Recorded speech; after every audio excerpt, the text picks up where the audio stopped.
CRIM, which is I'm going to be teaching you today. So I'm also a licensed marriage and family therapist, but I don't really do therapy. I run some programs over at Fighting Back, and then I have two beautiful children. I have a 7-year-old, and my daughter will return.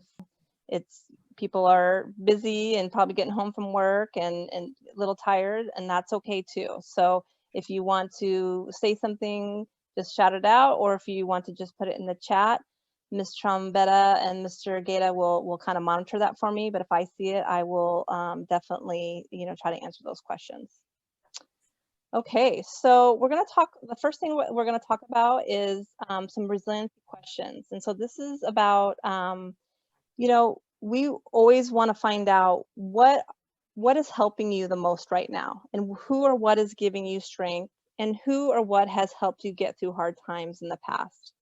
We are going through some very, very difficult times right now, right? We're going through a pandemic with COVID-19. And so it's been really tough for you all, I'm sure, about managing work and distance learning with your children. And it's been really challenging. And so, but we're all resilient. We get through hard times, right? And so sometimes when we have stressors in our life, it's important to think of these resiliency questions.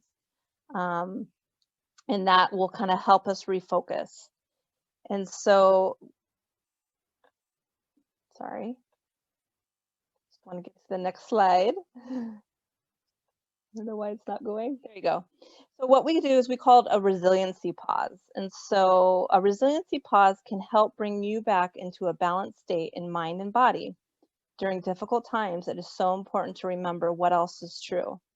Right? So we're in a pandemic, but, maybe we still have our jobs, or, our kids are healthy, our kids are safe. So it's really important to kind of think of those things. And so for a moment, we will pause to invite you to call to mind your answers to the resiliency questions, just for a few moments. So what gets you through hard times? What uplifts you? What brings you joy? We're going to talk a lot about resiliency today. So resiliency is in the individuals and communities' ability to identify and use individual and collective strengths in living fully with compassion in the present moment, and to thrive while managing the activities of daily living. So yeah, you all are resilient, and then our community is resilient, right? Santa Maria High School is resilient. Look at what they're doing. They're bringing the kids back. They're trying very hard to provide you all with these, wonderful workshops and things, because they know that, everyone's been through a really difficult time this year. So it's really important for us to think about resiliency. So we're going to talk about the community resiliency model set of 6 wellness skills. And so these skills, we're actually going to only be talking about 4 of them today. But with CRIM, these skills can be used across a lifespan. So I told you before, my daughter's almost 5, but I started using these skills with her at 3. So when, with 3-year-olds, toddlers, right, they like to tantrum, they get frustrated easy. And I've been able to use these skills with her to kind of calm her down and get her in a good place. You can use it across cultures. And so in a minute, I'm going to share a map of the whole world of where we have taught CRIM, and it's pretty amazing. And it's actually the Trauma Resource Institute. They're the ones that have developed this model, and I'm just a trainer in this model. But any culture can use this. And then we can use this with different literacy abilities. So you don't need to know how to read or write. This works for anybody. So it's really nice.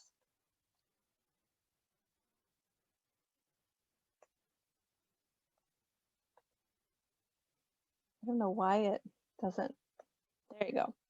So here's all the places that we've taught CRIM. So in 23 states in the United States, we've taught it in Haiti, the Caribbean islands, Ecuador, and then over in Europe, and all kinds of places in Africa, China, Nepal, Serbia, Ukraine, Japan, the Philippines, Samoa, and Australia.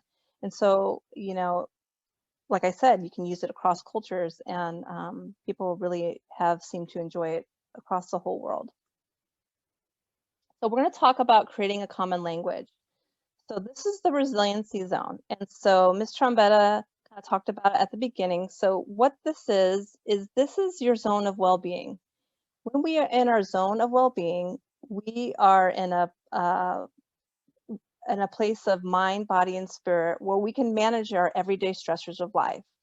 So we can be sad, but not be washed away in the rivers of sorrows. We can be angry and not lose our head.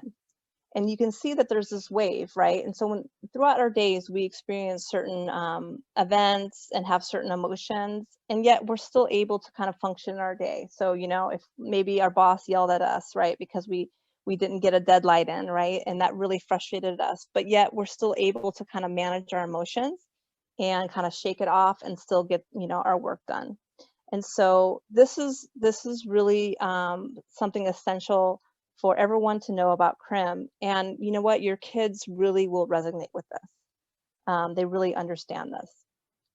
So here's kind of some examples of what can happen, and these are all kids' faces. And so things happen to us, and we just move around in our resilient or okay zone.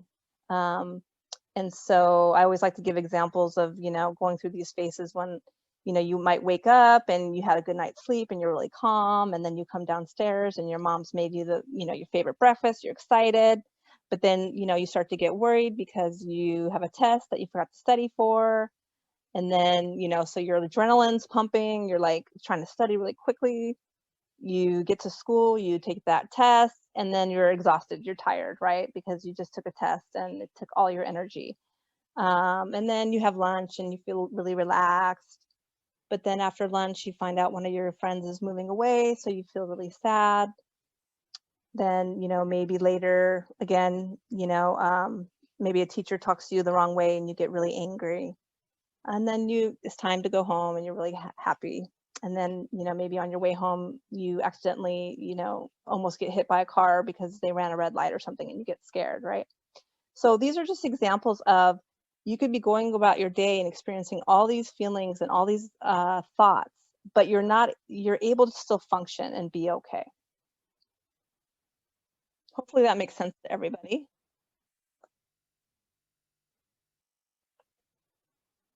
I don't know why. Okay. But what can happen to us, and this happens to every single person, is that we experience a traumatic or stressful event or stressful or traumatic reminder.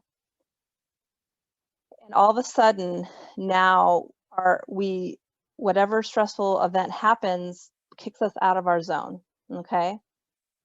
And so when we go high out of our zone, we experience feelings like we're edgy, we're irritable, we're manic, we have anxiety, we have panic symptoms, we have anger outbursts, or we have pain. So that's when we go high on our zone, that means we're stuck in the high zone.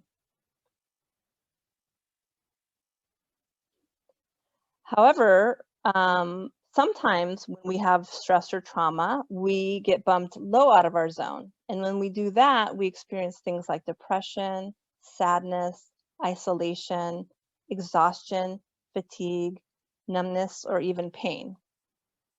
And when that happens, we're stuck in our low zone.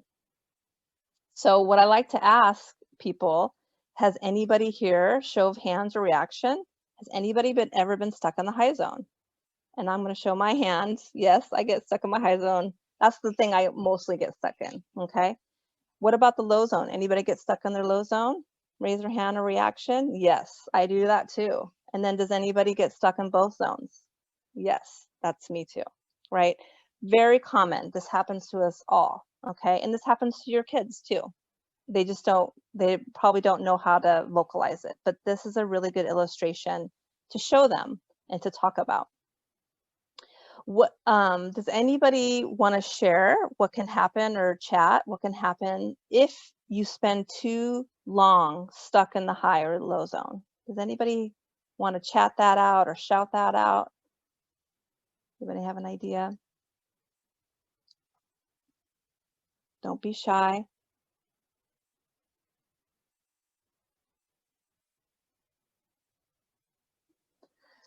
Well, I'll tell you what can happen. If we're stuck in the high zone, we can get in, our relationships can be harmed, right? If we're stuck in our high zone, we could get into an argument with our spouse or significant other or our parent or our sibling, right? And we start to argue and fight, and that's not good for your relationship. Or what happens if a student, one of your students comes to school and they haven't been in their zone, and the teacher says, I want you to take out your book and turn to page 10. And let's say your student is not feeling, good that day. They might go off on the teacher, right? And the teacher's like, okay, you're getting detention, right? So it can be very problematic to be stuck in the high zone. And then if we're stuck in the low zone, that could affect all kinds of things too. Like if we're feeling exhausted, fatigued, maybe we start calling out sick because we just don't have the energy to go to work. And then that could influence how, our jobs, and our boss, is like, hey, what's going on? You keep calling in sick. Well, it's because maybe you're stuck in that low zone. And so we need to do some skills to kind of help you through that. So like I said, everybody gets stuck in the high or low zone all the time. It's just a matter of what do we do when we get there, and how can we get back to our okay or resilient zone. So we're going to talk really briefly about our nervous system. So our nervous system, every single person here has a nervous system because we're human beings, right? And so there's two parts of our nervous system. There's the sympathetic nervous system and the parasympathetic. The sympathetic nervous system prepares our body for action. And so when we have a lot of stress, things happen in our body, and our nervous system, our sympathetic nervous system kicks in. Our breathing rate goes up, our heart rate goes up, our pupils dilate, our blood pressure rises, we start to sweat, stress hormones go up. But your digestion and saliva go down, right? Because your body is preparing you to do all these things, right? To kind of react, right? Because you're stressed. Once that stress goes down, your parasympathetic nervous system kicks in. Our breathing rate goes down, our heart rate goes down, our pupils constrict, our blood pressure goes down, sweating decreases, and our stress hormones go down. And then digestion and saliva kick back in. So that's kind of how the sympathetic and the parasympathetic work. And this is important to know later on when we talk about what happens to our bodies as we experience stress. So we're going to talk briefly about some common reactions. And before I move on, does anybody have any questions about the resilient zone or anything we've talked about so far? No? Okay. Like I said, feel free to say anything you want or to chat in the box.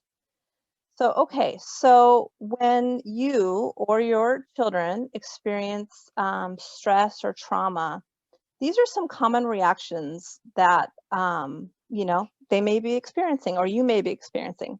And let me tell you, we've asked this question, when we do our workshop, all day workshop, we ask people to just shout out, okay, what happens when you're stressed? What do you think about? What is your physical reaction? What is your spiritual reaction? What about your feelings, your emotions, your relationships, your behavior? And everybody from every country we've taught in say the same thing. So, we're human beings and our nervous system has very similar reactions, right? So, I won't go over each one of these, but you can see, and maybe as you look at them, you can see, yeah, that's what I do. That's really common for me. Or this is really common for my kid, right? They do these things too when they're stressed out. And so, and these are good for us to know, because if they are doing these things, that must mean that they're either stuck in the high zone or they're stuck in the low zone, and they need some help getting back into their okay zone. Okay, so now we're going to talk about COVID, right? And how COVID has really, really affected our nervous system, right? So, stigma, right? That's a big one. We've had people at my work who have gotten COVID, and they're very fearful of telling people that they've got it, right? Because they don't want people to look down on them, even though they know that, a lot of people are getting it, and it's no shame to have. There's a lot of polarization around mask wearing. Should we wear masks? Should we not wear masks? inequality around the vaccines, right? There's, things are going better now, but at the beginning, we talked about who's going to get the vaccine. Are the wealthy going to get it first? And, how's it going to be fair? Anxiety about the unknown. Oh my gosh, when this happened in March, I was a nervous wreck. I didn't know what to do. I had to start, teaching my kindergarten school over Zoom. I was a nervous wreck. So it was really, really hard for me. I had to use a lot of skills to get me back into my zone. Fear of catching and spreading the virus to loved ones. Yeah, we couldn't see my in-laws. We didn't see them at all, and my poor kids were like, "Where's grandma and grandpa?" It was very stressful for them. Disruption of social network and isolation. Yeah, our friends, we couldn't see them. And, Zoom is fine and all, but I don't know about you guys, but I didn't really know much about Zoom before the pandemic. And now I think I'm a Zoom expert, but at the beginning, it was very hard to navigate the whole Zoom thing. Financial housing and food insecurity. Yeah, this is really a major issue for a lot of people. Grief, those people that have unfortunately lost loved ones to COVID. Job layoffs or job losses. Chronic mental health challenges. We know that people are are having more mental health challenges because of the pandemic. So these are very common reactions, and so we know this, and so hopefully we can learn these skills to help us, like I said, get back into our zone, and so we can still function and be our best selves.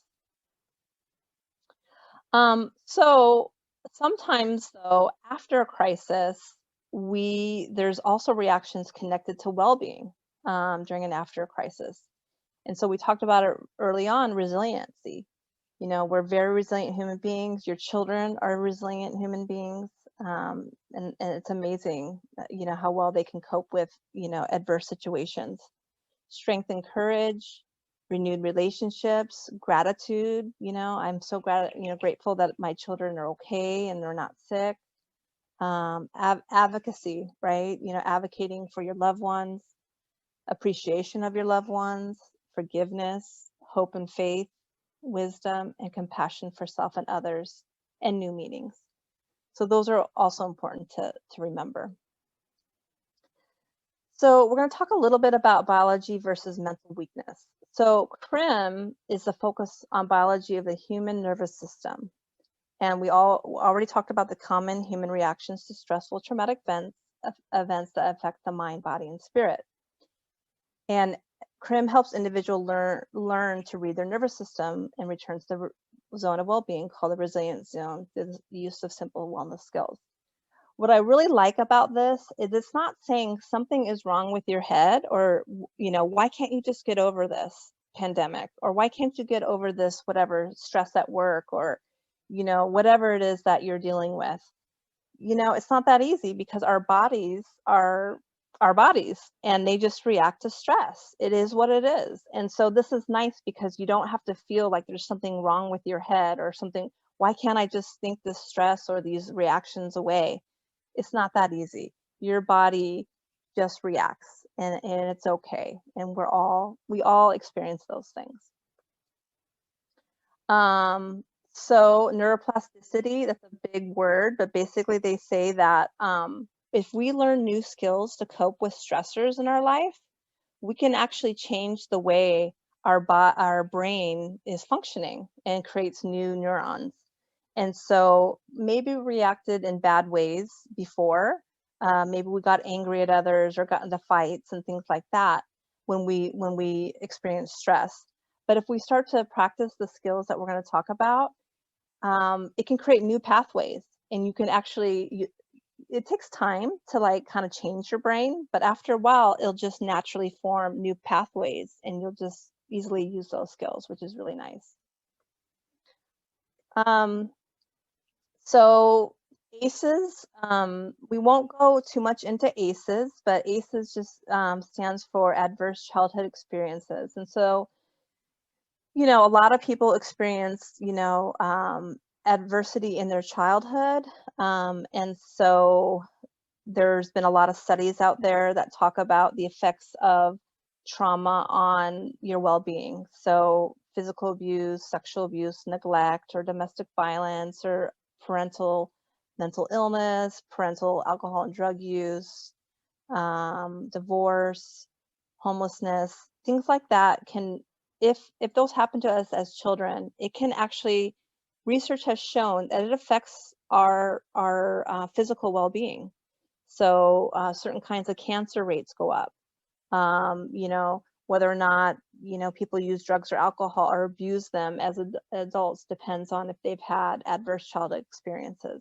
So really ACEs is affects our whole lifetime. And so we want to really intervene and help others who are experiencing these things. We also talk about community. You know, if you're living in a really bad environment where there's violence, gang violence, that's very traumatizing. Or you know, structural racism, or lack of jobs, poverty, things like that is can really impact our physical well-being. So this is what it's really talking about. All this adversity can affect our physical well-being. Our body reacts negatively to that. And then of course we talk about environment, the pandemic, the fires, the floods, right, that we've all experienced. That can all be very damaging to our nervous system. We talk about toxic stress, which is too much stressors and too fast, too little, you know, nurturing for too long, right? So if somebody's being neglected, too much for too long, and that could be like abuse or violence, right? If you're experiencing that for too much. So now we're going to talk about, so I've kind of given you a really brief rundown. This is very brief. Normally this training is about at least 4 hours long, so we're very brief here, but hopefully we'll give you some skills that you can take home with you today. So everyone knows about the resilient zone. So when you're resilient zone, you're good. When you get bumped high or you get bumped low, you need to do a skill to get you back down into there. So we have these help now or reset now skills. These are immediate skills that you can do to get you back into your zone. And this is a nice little picture here, and we'll go through each one very briefly. There's 10 skills on this poster, and I don't know, Ms. Trombetta, if you have some of these posters at Santa Maria High School. If you don't, we can send them over to you and put them in the hallways if you would like. But basically, they just talk about all these skills, and we'll talk about them right now. So again, very quick skills. Do something, you know, you're really upset, your kid is, you know, yelling at you and angry at you, and so you do quick skills and get them back into their zone.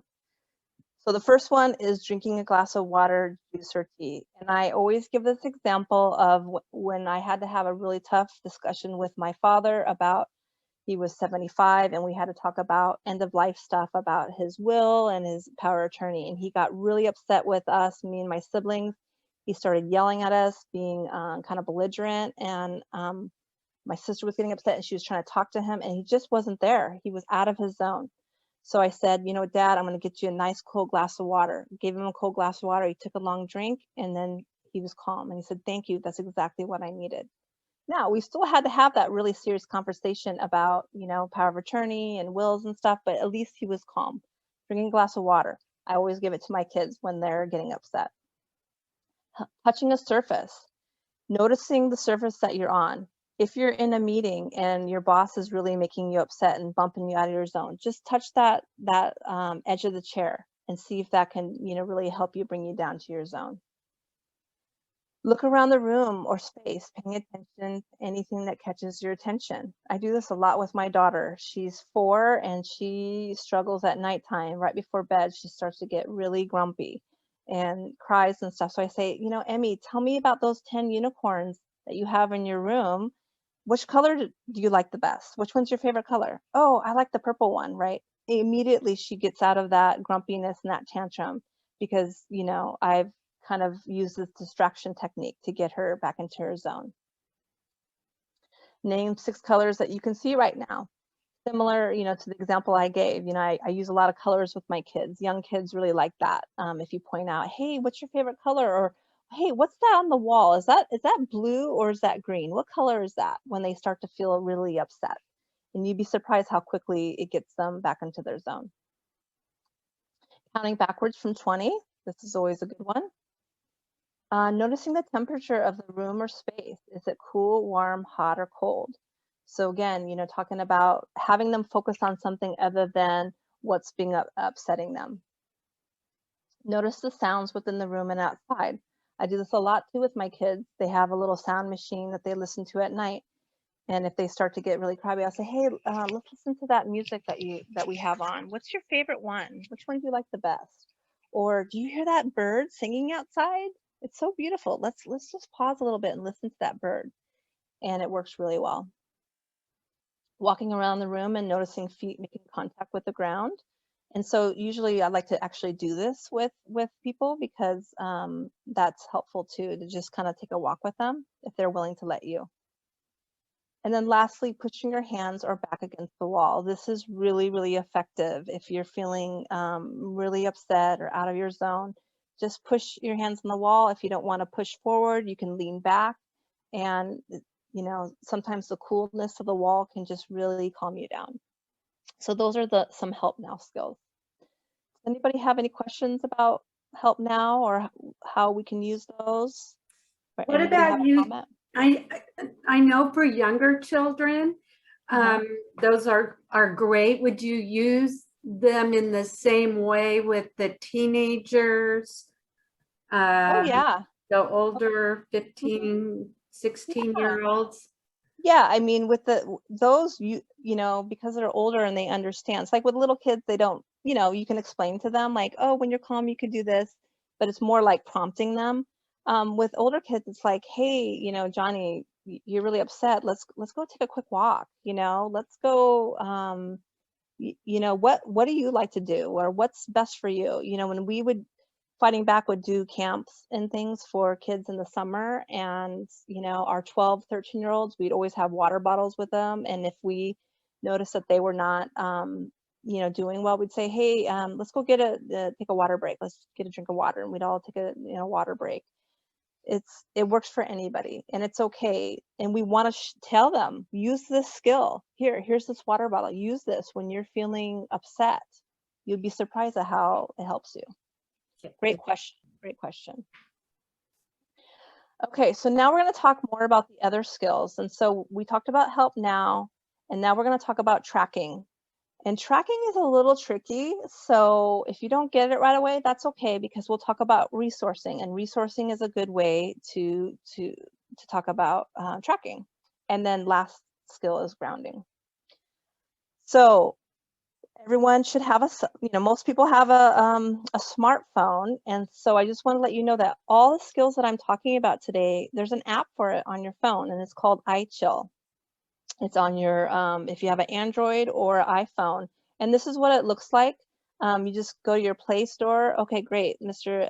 Gata is showing us. Perfect. Thank you so much. Just go to your Play Store. It's free. You can put it on your phone. It's in Spanish and English. And you can see right here on the screen that you can go, it talks about the resilience zone, and it talks about some resiliency images. If you're feeling overwhelmed, you can just go and look at those nice images. And then the skills that we talked about, the help now, and then the ones that we're going to keep talking about. Okay, so tracking is reading sensations. So tracking is the foundation for helping stabilize the nervous system. And so this is noticing or paying attention to sensations, to what is happening inside the body at the present moment. So these are things like, when you think of sensations, you think of senses, right? You think of smell, taste, hear, feel, right? So those are kind of sensations. And so we really want you to kind of pay attention to what your body is doing during times of stress, and what your body is doing when it's happy, when it's not stressful, even more important. So expanding well-being. So our thoughts and our feelings and our sensations are all connected. So we might be feeling anxious, and we might be thinking, oh my gosh, I'm so anxious, right? But we feel that actually your body senses anxiety before you even feel it and before you even think it. Isn't that crazy? I'll give you an example. When the pandemic hit, I was taking, I have a great boss. He's awesome. And he says, Shayna, if you need to work from home because you're helping your kids with distance learning, go help them. And, we got our mask and we were safe and everything. And so in my head, I'm thinking, everything's going to be okay. I'm safe. I'm safe. I'm okay. But inside my body, I was a nervous wreck. I was nauseous, so those were sensations I was feeling. My heart was pounding, I had a loss of appetite. And so those were all sensations happening in my body. And even though I was thinking to myself, this is fine, I'm going to get over this, my body was telling me otherwise, right? So it was giving me a clue into, hey, you need to do something to help yourself, because you might be thinking you're okay, but your body is sensing a lot of stress. So that's a good example. Another good example is when someone gets angry, your ears might feel really hot or red, and are really warm, and that's a sensation. And then you think, oh my gosh, I'm really angry, and so the thoughts come after you experience that sensation. So that's kind of what we talk about when we're talking about sensations. What we pay attention to grows. So naturally, human beings, we are made to notice sensations that are unpleasant. So if we put our hand on a hot stove, our body, tells us, pull that hand away because it's hot, it's going to burn us, right? And that's a survival technique, right? It's a way to survive so we don't get burned or whatever. But sometimes it kind of overlaps our good feelings, right? So if we're feeling really, anxious inside, we want to tell people, where do you feel not anxious inside? Do your feet feel good? Do your hands feel good? How about your heart? Does your heart feel good? Where in your body does it feel pleasant? And we want you to more focus on those pleasant sensations versus the unpleasant sensations. This is a really good description. So a sensation is a physical experience in the body. Sensations originate in billions of receptors distributed in every part of the body. Life experiencing, including our thoughts and feelings, have a corresponding sensation within the body. So you can see here, these are people self-reporting. So if somebody says that they're anxious and they describe where they feel their anxiety, you can see in this yellow part of their body, in their hands, they feel increased sensations in their hands, in their chest area, and their head. Makes sense, right? When we're anxious, that's where we feel it. Love. When we feel love, where did this corresponding sensation happen? In our heart. Look at how yellow that is. That's showing that that's where our sensations feel that. But let's go to some place like, let's see, sadness or depression. Whoops, sorry about that. In the blue part, right? Those are the ones where the blue limbs, those are like sadness and depression, right? And that makes sense. When we're feeling sad or depressed, we don't want to get out of bed. We don't even want to move our arms and legs, right? So this is just a good illustration of how our sensations correspond to how we feel. When we learn to discern the differences between sensations of distress and well-being, we begin to have a choice of what we pay attention to on the inside. And so we're just going to track that and determine if the sensations we feel are pleasant, unpleasant, or neutral. And then if we experience a pleasant sensation, like if I start to think about my children, I feel a warm sensation in my chest, right? So I want to notice that more. So then it makes me even feel better, right? It makes me get to my resilient zone that much quicker if I really focus on that. But if I start to feel maybe my kids really annoyed me yesterday, and so I'm not going to think about my kids because it's just going to, maybe not bring up that warm sensation. So maybe I'll think about something different. So that's what we want you to do today, is kind of really track inside your body some sensations you might be feeling. Okay, so we're going to go a little bit quick here because I know we're running out of time. The next one is called resourcing. Resourcing is, so this is a good way to develop a personal resource, is noticing a sensation on the inside. So when we look at this picture, we say, what might be pleasant for people in this photo? So most people say things like, oh, they're having coffee, oh, pizza, yum, oh, they're not wearing masks, that's awesome, we love that.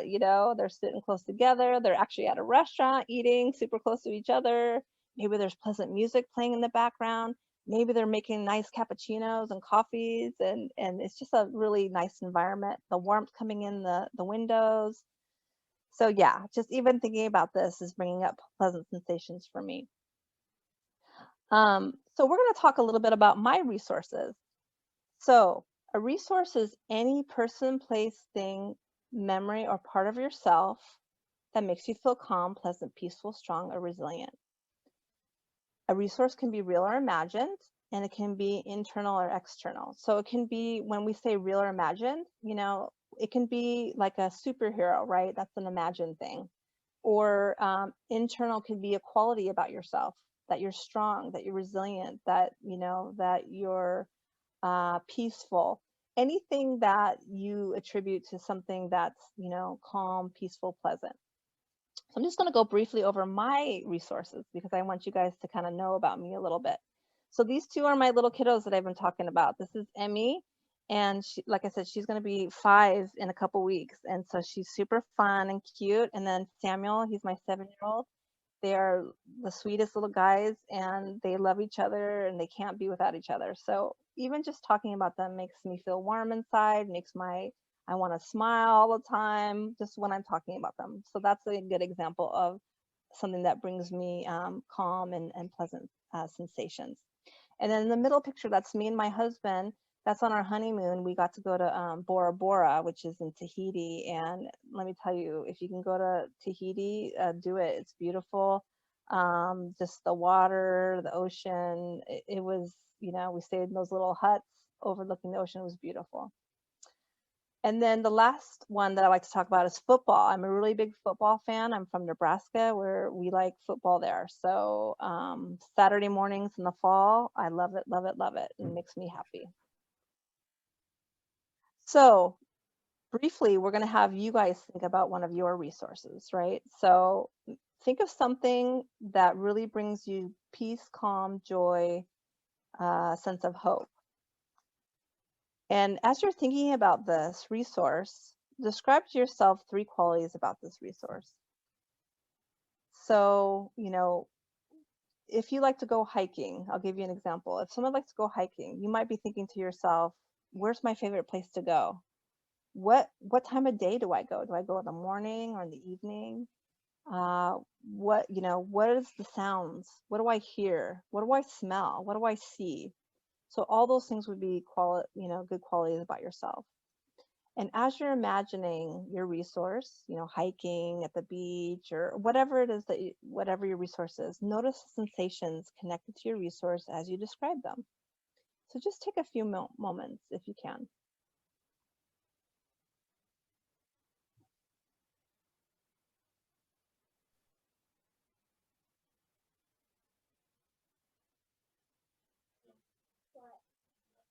Does anybody want to share how they're feeling or what that's like for them or sensations that they've experienced? That's okay if you don't. I just wanted to share that. But hopefully you guys felt something inside your body that was pleasant for you.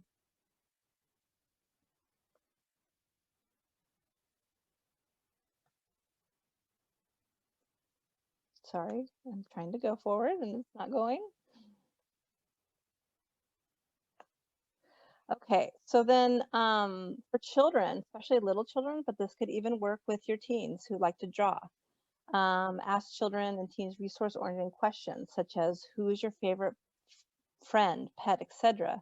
What is your favorite activity? Game, jump rope, soccer, baseball, football, dance, band, 4-H, whatever it is. Who's your favorite character in a book, movie, etc.? And for little ones, they like to, who like to draw, maybe who can't write things out, they can draw pictures. So it's really, really nice to have something for them to think about if they're out of their zone. The next one and the last one we're going to talk about today is grounding. So grounding, and many of you may have kind of experienced this skill before, is the direct contact of the body or part of the body with something that provides support in the present moment. So gravitational security is the foundation upon which we build our interpersonal relationships. If our relationship to the earth is not safe, then all other relationships do not develop optimally.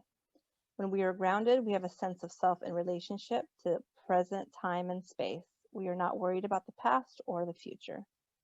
So what's so great about grounding is, we're so busy. We have a very busy culture, I don't know about you guys, but as a mom, I'm constantly thinking, what am I going to make for dinner? What are we going to do next weekend? Am I going to sign my kid up for this sport? I'm constantly on thinking overload. Or I'm worried about the past. Maybe I said something and I haven't heard from them in a while. And maybe I offended them. And so I'm thinking about that or whatever it is. When you ground, you're intentionally taking a moment to be in the present moment and focusing on the ground or something stable. You're not thinking about the past and you're not thinking about the future, just the present moment. You can ground in many ways. So you can walk or pay attention to the steps. You can stand against a wall. You can lay down on the surface or float in the water. In the Philippines, they ground in the water. It's pretty cool. They can do it through a part of your body, like hands or your feet, or sitting on a chair, sofa, or the ground. And so we're going to do grounding right now. Hopefully you guys will enjoy it. So this is coming from the app. So if you go into your app and actually go into the grounding, it will be Elaine Miller-Carras's voice. And so I'm going to have her on here too. And so we're just going to do that for a few minutes. And this will be one of the last slides and we'll be done with our presentation. So I'm going to go ahead and play that for you all. The skill of Can you grounding. hear it? Grounding refers to bringing your attention to your body in the present moment by noticing how your body or a part of your body is making contact with a surface. You can ground by sitting, standing, lying down, or finding a position that is simply comfortable for you. So find a comfortable position. As you find a comfortable position, notice how you're being supported by the chair, the sofa, the bed, the floor, the wall, or the ground.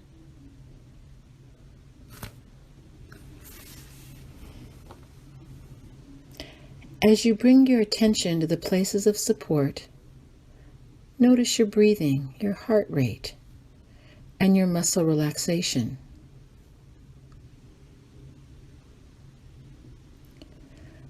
Notice especially any places inside that feel more relaxed, more pleasant, or neutral.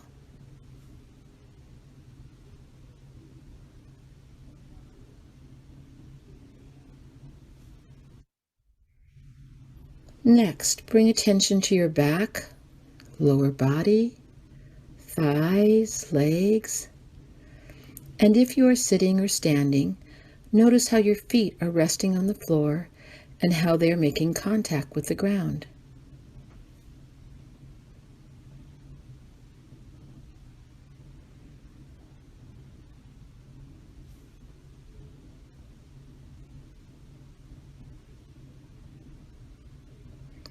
Bring your attention to the sensations that are calming, pleasant, or neutral within your body, and take your time.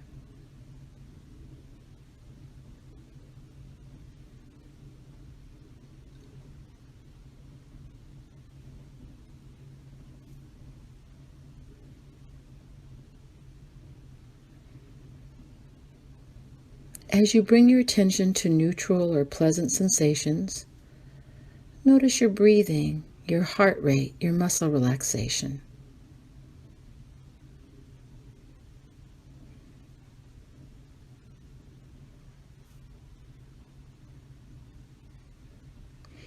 And if you become aware of an uncomfortable or even painful sensation, shift your attention to places that feel better, more comfortable, or neutral. Noticing the change.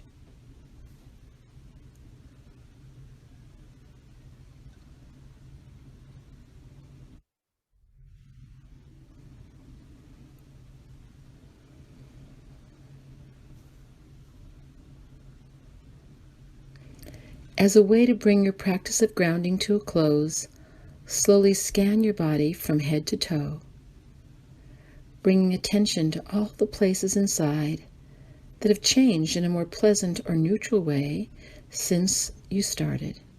And take your time.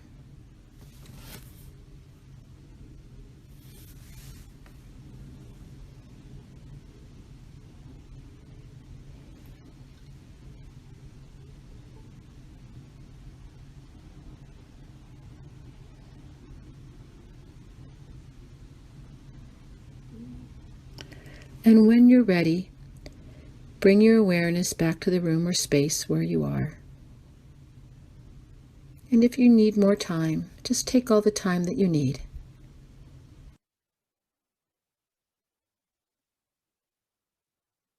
Okay.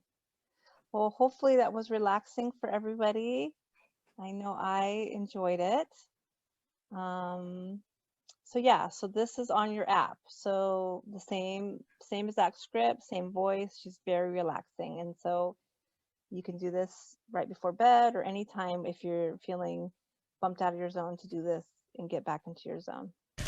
This And then, we just talked about tracking and you can use any of the skills we talked about today to get you back into your zone when you're bumped out. You can do resourcing, you can do grounding, and you can do help now.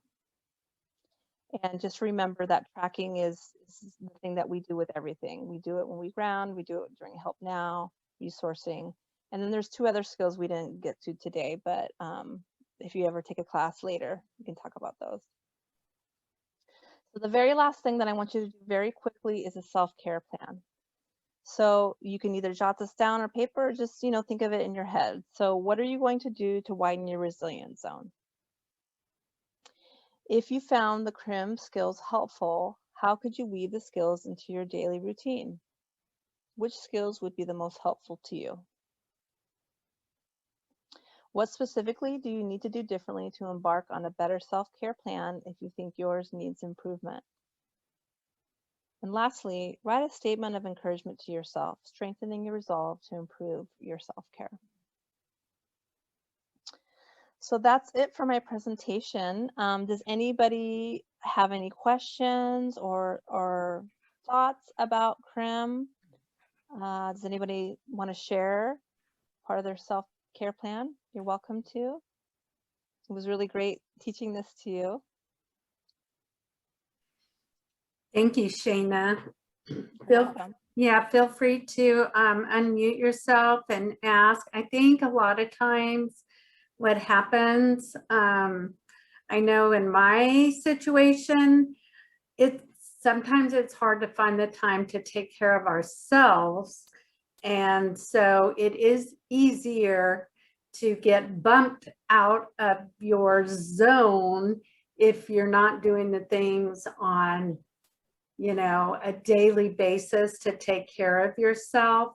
And, when you got little ones at home, and I mean, it's so true that they see how we react to things. And so they are learning from us.